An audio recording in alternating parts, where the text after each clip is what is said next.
Hello, hello!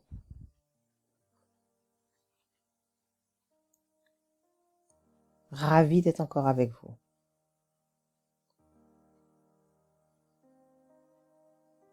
Petite réflexion du jour. J'ai constaté avec effroi que s'adonner à la lecture d'Arlequin, c'était un budget conséquent. Donc j'ai cherché des moyens annexes pour réduire le budget. J'ai fait l'acquisition provisoire, sous forme de prêt, mais j'espère définitive, d'une série de romans. Le prêt et l'échange allègent le budget, c'est sûr. Celui que je vous présente fait partie de ce lot. Je l'ai choisi parce qu'il a le même thème que le précédent. Même thème, mais différent quand même. Alors le voilà, Séduite par vengeance. Une histoire de vengeance, encore. Il est très riche. Et sa seule obsession, on se doute que ça ne va pas longtemps être la seule. Sa seule obsession pour l'instant est de venger son père. Ce dernier a mis au point un programme qui a eu du succès et qui rapporte. Et cette invention lui a été volée. Son fils, Mathias, veut le venger. Pour atteindre ce but, il veut aussi séduire la fille de ce voleur. Elle dirige une micro-entreprise de traiteurs à domicile. Alors la rencontre.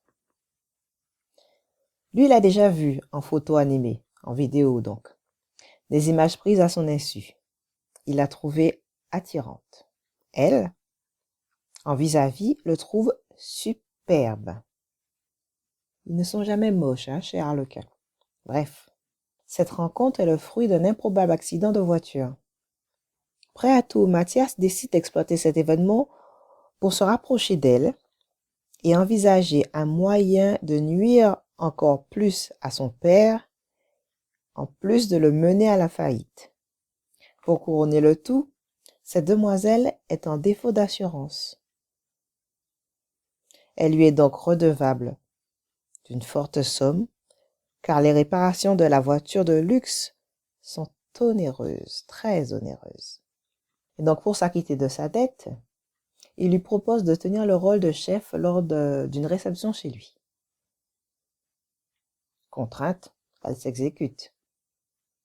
Entre parenthèses, elle est peut-être en position de faiblesse, mais elle a du caractère, du répondant, à la mesure de son arrogance, l'arrogance de Mathias.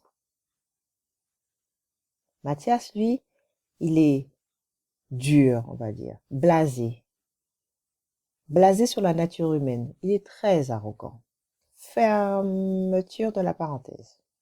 Elle effectue donc son travail avec minutie, et tout se passe à merveille, jusqu'au rapprochement des corps, où l'attirance devient si forte que l'issue est prévisible. Ils deviennent amants et entretiennent une liaison pendant quelques jours.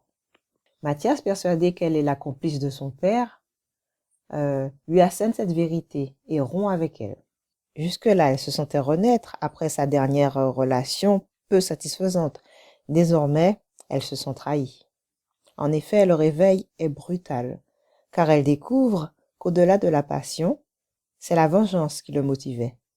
Et pour compliquer un peu les choses, cette relation passionnée a permis la conception d'un nouvel être. Le fruit de leur union va les rapprocher et leur permettre de jouer carte sur table. Sophie, blessée dans son amour-propre, refuse de l'épouser, mais consent à le laisser jouer son rôle de père. Il va donc lui faire une cour assidue pour abattre ses défenses. Bien sûr, elle va céder et tous les obstacles seront abattus et les derniers secrets révélés. Plus rien ne s'oppose à la célébration de leur union, à une vie de bonheur partagée aux côtés de leur fille. Bon, ça c'était pour l'histoire. Mon retour personnel. J'ai beaucoup aimé. On ne s'ennuie pas. Le rythme est soutenu, mais pas précipité. Je donne 4 étoiles. Contrairement au précédent, qui est aussi une histoire de vengeance, ici la demoiselle règle sa dette par son travail. Puis l'utile est allié à l'agréable et ils ont une liaison. Alors, je vous dis maintenant ce que nous propose Monsieur Harlequin pour nous mettre l'eau à la bouche. Face au regard dur de Mathias Rivero, Sophie frémit. Parce qu'elle a eu le malheur d'emboutir sa luxueuse voiture, la voilà endettée vis-à-vis de lui. Mortifiée, elle n'a d'autre choix que d'accepter de mettre ses compétences de restauratrice au service de l'impitoyable homme d'affaires lors d'une soirée mondaine qu'il organise dans sa propriété anglaise. Une relation orageuse qui devient vite voluptueuse. Mais tandis qu'elle succombe à la séduction de Mathias, Sophie ignore encore que celui-ci ne cherche qu'à étancher sa soif de vengeance. Et il en restera pour ses frais, parce qu'il va succomber à son charme. Alors là, j'ai donné les grandes lignes. Il reste encore des choses à découvrir. Je n'ai pas parlé de la relation de Sophie avec son père.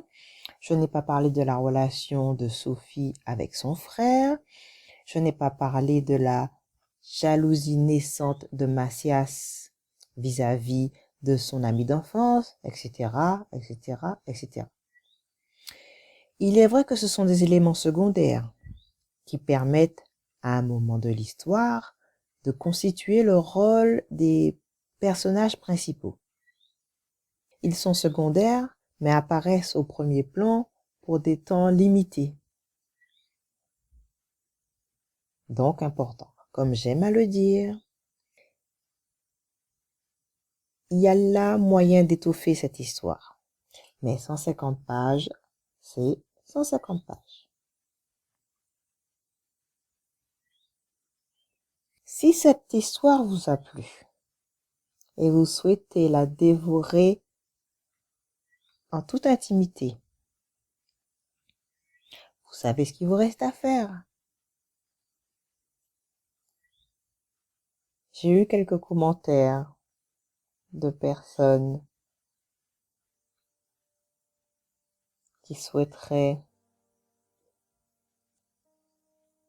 que je mette en ligne les livres dont je parle. Et comme j'ai pu le dire plusieurs fois,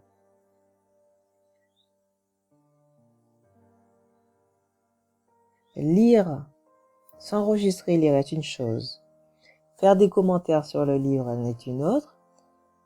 Et scanner les pages pour les mettre en ligne, c'est un énorme boulot. Et c'est là qu'on se rappelle que 150 pages, c'est beaucoup malgré tout. Voilà. Voilà, chère lectrice. À bientôt pour de nouvelles aventures romantiques.